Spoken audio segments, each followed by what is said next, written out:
Hi everyone, I wanted to bring you a timeline of events on the Jack and Lili Sullivan case. Here is a picture of Lili and Jack Sullivan. Lili has shoulder length light brown hair and bangs and may be wearing a pink sweater, pink pants, and pink boots.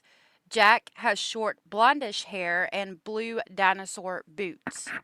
This article is from the Globe and Mail and it gives us a detailed timeline of events as well as dispatch audio. It reads, two Nova Scotia children are missing. Here's a timeline of key events since the siblings vanished. 6-year-old Lili Sullivan and her 4-year-old brother Jack were reported missing on May 2nd.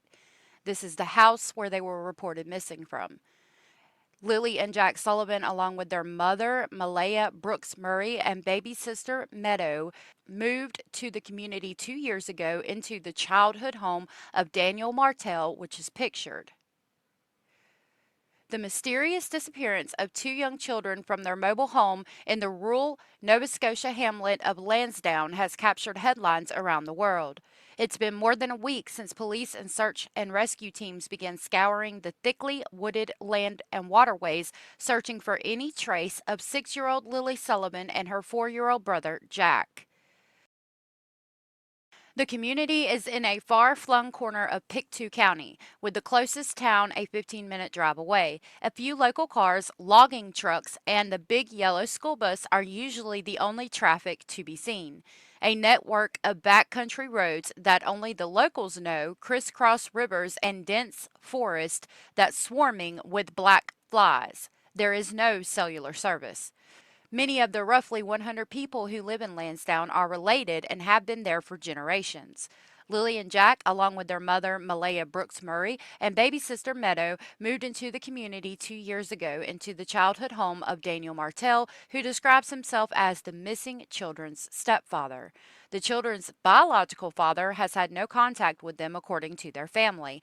Mr. Martell's mother also lives on the property in a dilapidated camper with multiple cats and a dog. It overlooks the fenced in backyard where Miss Brooks Murray and Mr. Martell reported they must have escaped from and wandered off.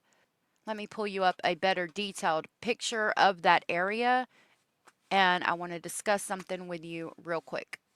So, I have several pictures of the property.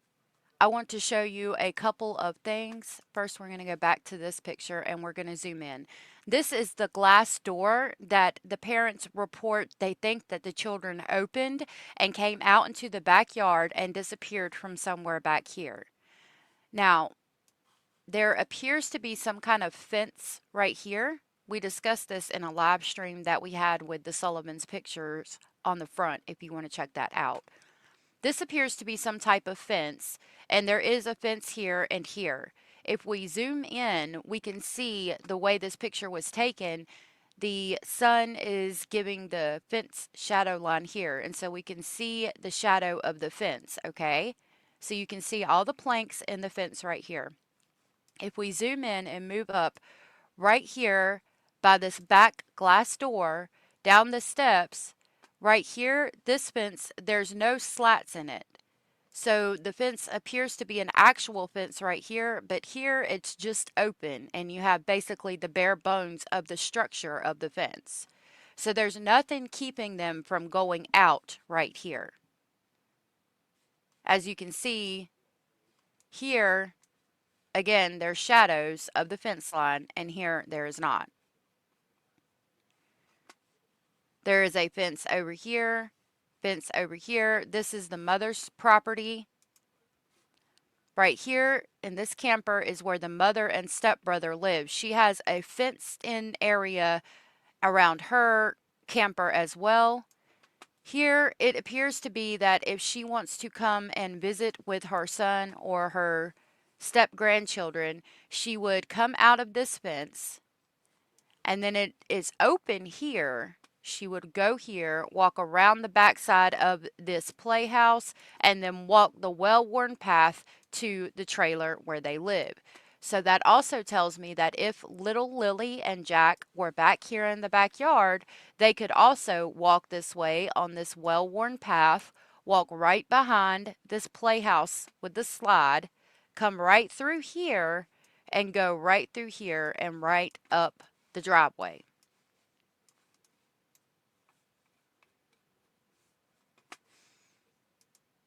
That's another picture of the house. Here's another picture of the backyard.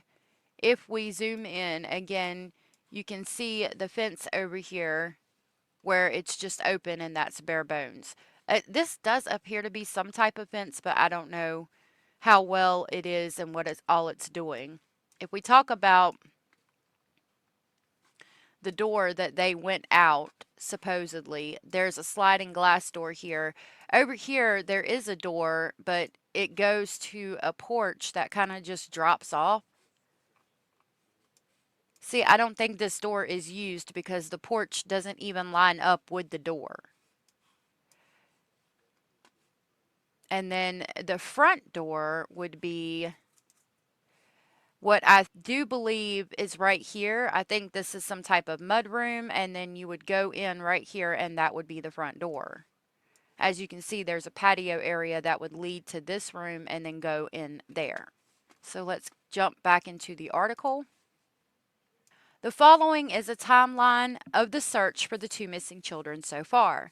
April 29th, 2025, which was a Tuesday, was the last day that Lili and Jack Sullivan attended Salt Springs Elementary, a small rural school about an 18-kilometer bus ride from their home.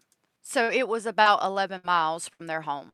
There was no school the next day, which was Wednesday, and the children were kept home May 1st and 2nd owing to illness, according to Mr. Martell.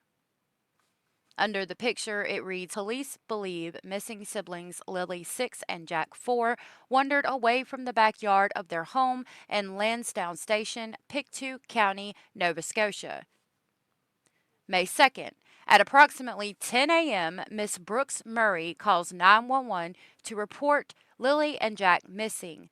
RCMP issue a vulnerable missing persons alert in Pictou County and ask for the public's help in locating the children who they say are believed to have wandered off from the home. Police do not issue an Amber Alert, saying an abduction appears unlikely and the case does not meet the necessary criteria. Before we listen to the dispatch audio, let's see what the necessary criteria is for an Amber Alert in Nova Scotia.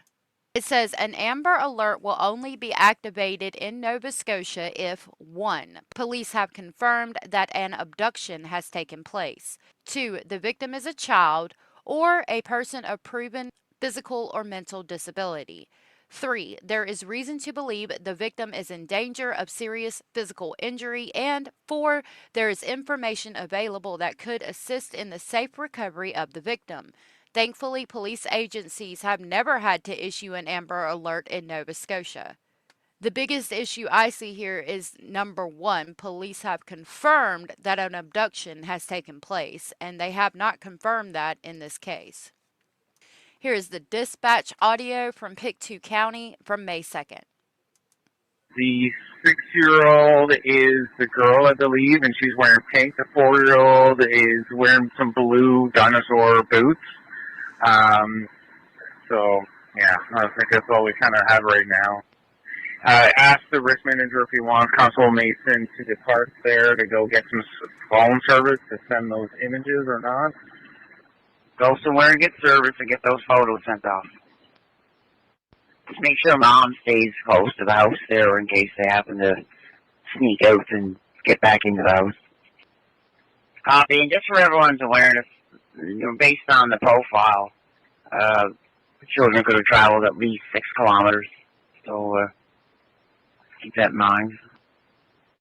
Sergeant Young, for your awareness there, media release has been put out and a non-intrusive alert has been sent out to Pictou County. Perfect, thank you. Listen to this audio from our friend Plunder.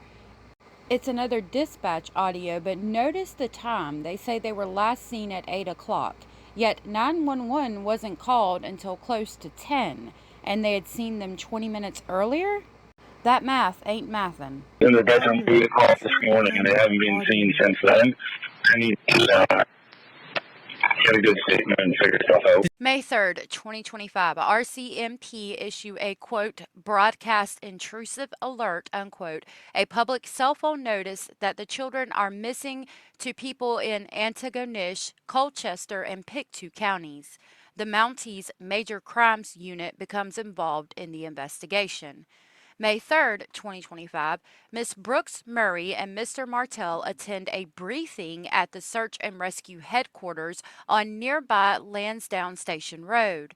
Mr. Martell says Miss Brooks Murray leaves midway through the update to sit in the back of an ambulance. She departs with her mother, and Mr. Martell said he hasn't seen her since. She cuts off contact with him after this. So it's showing us their house is here. They go to Lansdowne Station, which is over here.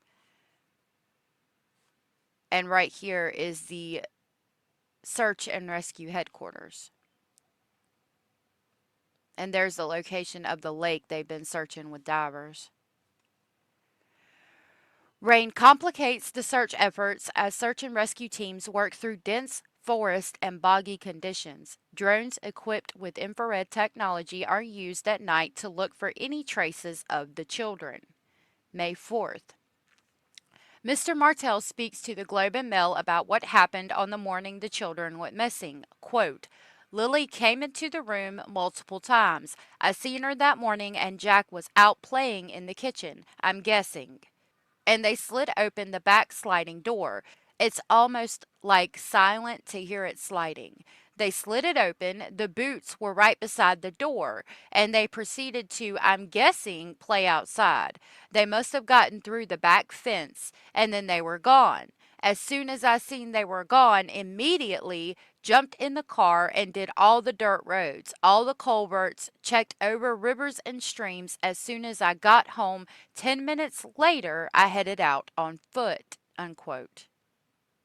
There's Mr. Martell, stepfather to Lili and Jack, and that's him speaking to the Globe and Mail at his home in Lansdowne Station, Nova Scotia.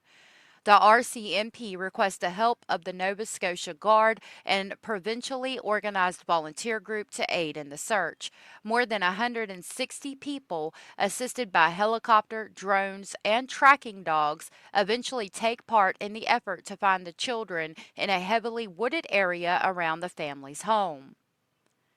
May 5th, searchers find no sign of the children despite heavily scanning a 4 square kilometer area around the mobile home. A report that a child's boot print is found nearby sparks some focused searching in that area. May 6th, police take Mr. Martell to the Pictou County District RCMP detachment in the town of Stellarton, where he is questioned for 4 hours. He said he was asked to go over details and timelines to the minute and draw on maps where he thinks the children could be. Quote, they're easy on me because they know I'm telling the truth about everything, unquote, is what he said. And that's the station where he would have been questioned at. The chief of the Spika Nakate First Nation, Michelle Glasgow, addresses speculation around the case and asks people to, quote, refrain from jumping to conclusions or sharing unverified information, as this can complicate the efforts of the multiple agencies involved in the ongoing investigation, unquote. She says the children's maternal grandfather is a member of the Mi'kmaq community. Amy Hansen of Colchester County Ground Search and Rescue says the search has been, quote, exhausting, unquote, and thorough despite the difficult terrain, and that volunteers are not giving up hope of finding the children. May 7th, 2025. In the morning, RCMP arrived at the home and asked Mr. Martell to hand over his phone, which he said he did. When asked about how police are investigating the children's disappearance, maternal grandmother Cindy Murray tells the Globe, quote, we're not discussing anything right now. The police told us not to, unquote. RCMP scaled back the search for Lili and Jack, acknowledging it's unlikely the children are still alive. Quote, we're not packing up and we're not giving up, unquote, says Staff Sergeant Curtis McKinnon. district commander for Pictou County District RCMP, Mr. Martell said he handed over some of the children's stuffed animals to RCMP at the request of Miss Brooks Murray, Lily's white unicorn, and Jack's blue dinosaur. He said he also gave the police the baby's white giraffe and the mom's pink bear. Mr. Martell told the Globe that police advised him they were bringing in cadaver dogs and RCMP divers to search nearby Lansdowne Lake. May 8, 2025. RCMP searched the dense forest behind the home in a helicopter. Plainclothes investigators arrive again to speak with Mr. Martell. Quote, basically at this point, they just want to look at any tech that could help match up any phones that came into the yard, unquote, he said. That afternoon, a friend drives him to the Children's Protective Services office in Stellarton, where he requests to see his 16-month-old daughter but is denied. Quote, as of now, I can't be around Meadow, unquote, he said during an interview the following day. Quote, with the kids going missing, Children's Protective Services wants to keep a tight leash on everything, unquote. This picture says, toys dot the dense woods just meters from the home of the missing siblings where RCMP search efforts are underway. School board staff say teachers and students at Salt Springs Elementary have been provided with psychologists, counselors, and other resources to help, quote, with questions and providing calm coping strategies during the difficult time, unquote. Let's talk about the school bus driver and what he had to say real quick. So here's what the bus driver said. This is also from the Globe and Mail, and it's titled Disappearance of Two Children Has Rocked Rural Nova Scotia Community. Here's the bus driver. Bus driver Brian Ward shows where missing children Jack 4 and Lily Sullivan 6 sat on his bus on May 8, 2025. Every day this week, the children aboard the big yellow school bus peered out the window as they passed the white trailer on the side of Gerlach Road. Quote, have they found Jack and Lily yet?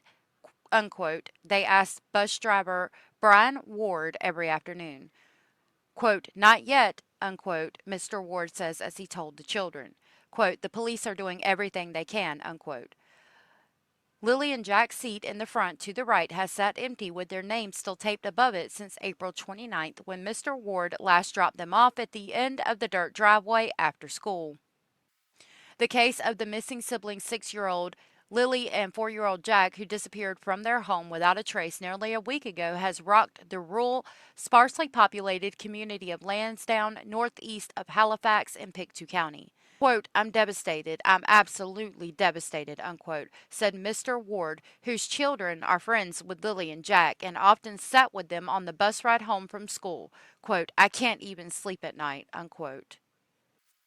Both kids attend Salt Springs Elementary School, a small rural school about a 20-minute bus ride from their home that serves 86 children from communities across southern Pictou County.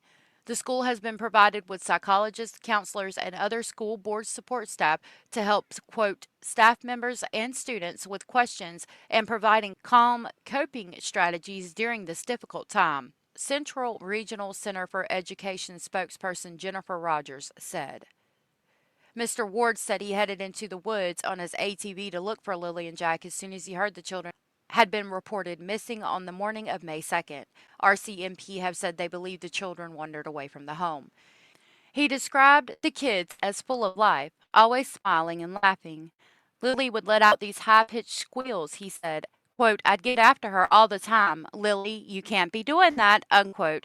He also described her as a bit of a drama queen. Quote, if she had a sore foot, she'd say her foot was broken, unquote, he said with a laugh.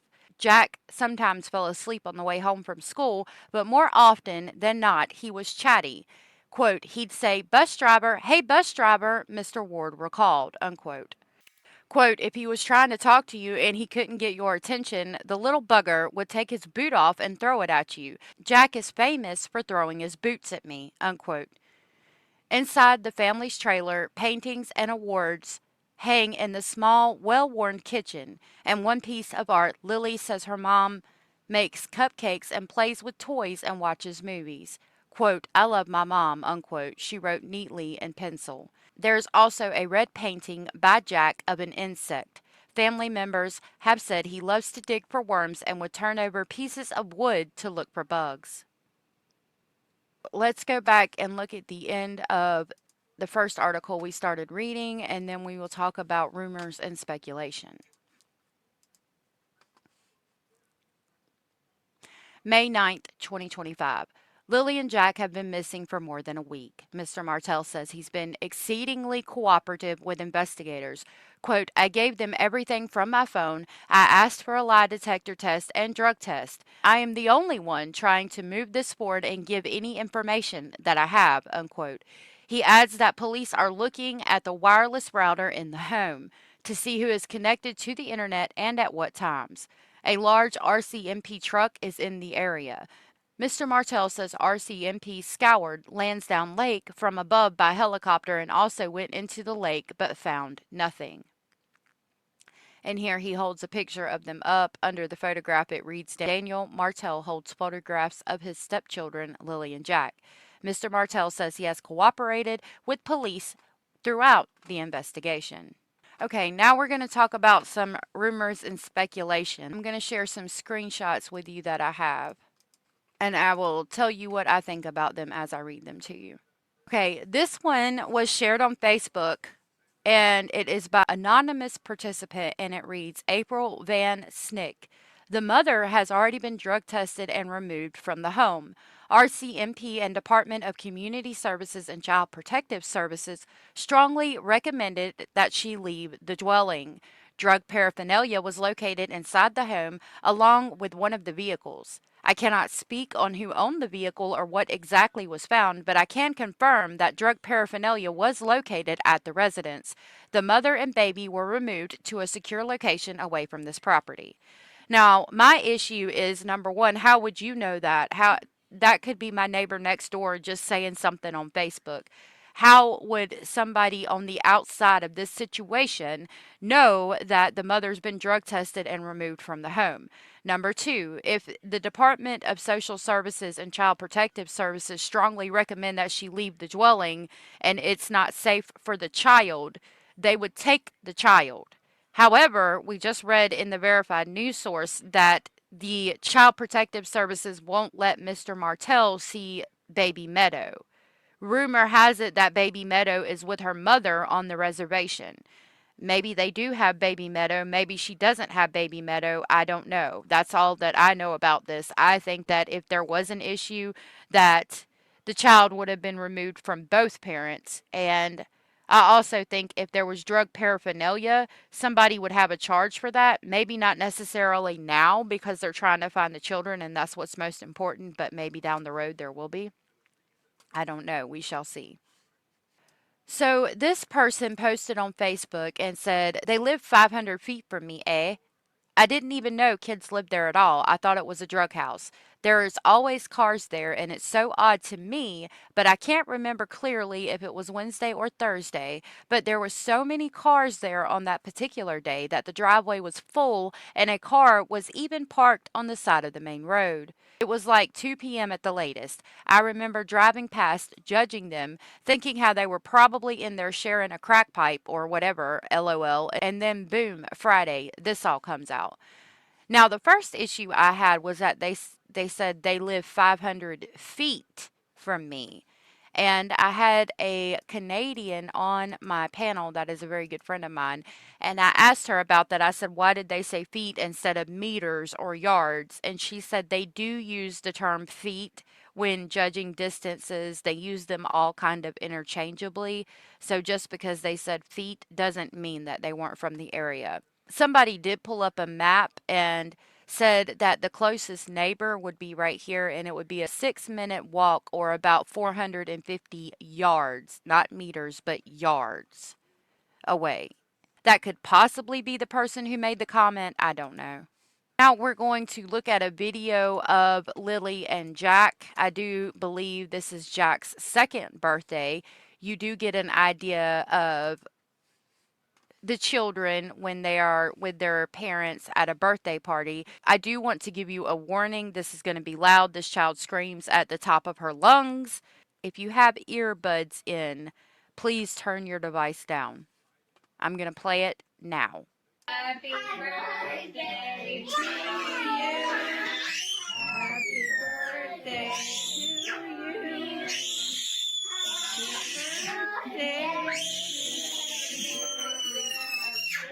Jack,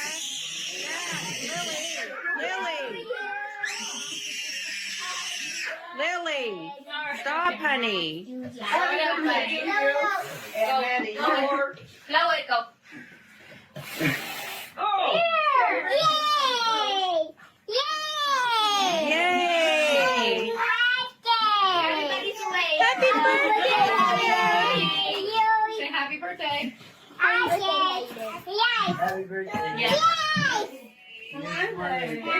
So what I notice in that clip is that it does appear that there could be some sensory issues going on with Lily screaming at the top of her lungs, and then when Jack gets cake on his fingers, he seems upset about it. I did understand Lily when she said happy birthday though, and some people say that they're verbal, some people say that they're not. The one thing that comes to mind is if there are sensory issues, a wet pamper would probably be very irritating to a child with sensory issues, to a child in general. And if they wandered off in the woods, I would think that pamper would have been found by now, whether it be in the house or out in the woods somewhere. The dogs would have smelled it and picked it up. I don't see them wandering off and that pamper still being on them. A lot of people have pointed out this picture of the stepdad with this scratch under his eye. I don't find it suspicious, considering that he has been running in the woods and probably getting slapped in the face with tree branches and things like that. And if we look at this photo of his hand holding the phone, we can see that there are also thorns all in his hands. So I honestly think that that scratch is just from running through the woods looking for the children. Another issue that some people have pointed out is Mr. Daniel Martel's brother. This is his brother, Ralph, and he does have some charges. In 2023, he was charged with assault with a weapon, assault, and 11 counts of failure to comply with conditions of release order. I do, however, feel like it's unrelated. It's nothing against children. Maybe he got in an argument with a girlfriend or something to that effect. That's really none of our business. I did want to put this out here because it has been found and we're talking about speculations that are going on in the case. The last rumor that I know of right now has to do with the mother. I do know that she did in fact delete her Facebook page. There is a rumor that she did reactivate it long enough to put that she was single and then delete it again. I don't have any way to verify this, so I don't know. I'm going to leave that one up in the air. So we are going to close out with an interview from the stepfather and what the mother had to say. There's only one interview from her. This interview is from the Canadian Press and it's from 5 days ago. I know they took their boots. That's pink boots for Lily, blue boots for Jack with dinosaurs on them. Lily had her backpack with white, and it was white, with strawberries on it. I imagine now if they're in the woods that it'd be probably brown, but I don't see them carrying their backpack. I don't see them keeping a pull-up one for that long after it got soaked from the very first day. We only found the 2 boot tracks outside of the house. Whereabouts? Right beside the house, probably 10 feet away from the backyard. In the backyard, okay. Nothing new, other than the helicopters are still in the air, and they had dogs. They took around the dogs today, and as of last night, they had 8 more drones going up with infrared. I urge the public to come out if you have anything, come out as fast as possible and get it to any detachment or any police service that you have available to get to talk to. And Jack just absolutely loves bugs, dinosaurs, anything like that. But Lily loves girly things, but she also loves doing everything with Jack, bugs. They're like best friends, not just brother and sister. Here is the mother's interview. And I want them home.